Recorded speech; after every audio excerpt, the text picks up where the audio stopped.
বাংলাদেশত দীপু চন্দ্ৰ দাসৰ বৰ্বক আৰু পৈশাচিক গণহত্যাক গৰিহণা দিছোঁ। এই হত্যা নিশ্চিতভাৱে ভাৰতবৰ্ষই ৰাষ্ট্ৰসংঘৰ মজিয়াত উত্থাপন কৰিব লাগিব। বাংলাদেশত সংখ্যালঘু হিন্দুৰ ওপৰত চলোৱা নিৰ্যাতন পৃথিৱীৰ সন্মুখত দাঙি ধৰাৰ দায়িত্ব ভাৰতৰ। কেন্দ্ৰৰ বিজেপি চৰকাৰে তেওঁলোকৰ কাৰ্যভাৰৰ সময়ত ভাৰতক কূটনৈতিকভাৱে বিশ্বগুৰু হিচাপে স্থাপন কৰা বুলি প্ৰায়ে দোহাৰি থাকে। আমি যে সঁচাকৈ বিশ্বগুৰু সেয়া এতিয়া প্ৰমাণ কৰিবৰ সময় হ'ল।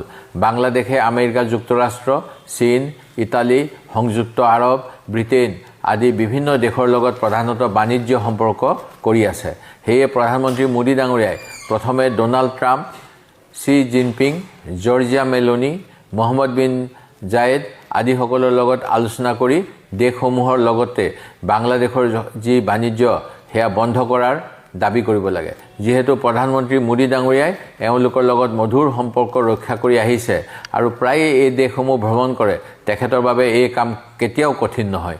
দ্বিতীয়তে বাংলাদেশৰ হিন্দুসকলৰ বাবে আমি দাবী কৰোঁ বাংলাদেশৰ ভিতৰত এখন স্বায়ত্তশাসিত অঞ্চল স্থাপন কৰিবলৈ কূটনৈতিকভাৱে ভাৰত চৰকাৰে হেঁচা প্ৰয়োগ কৰিব লাগে।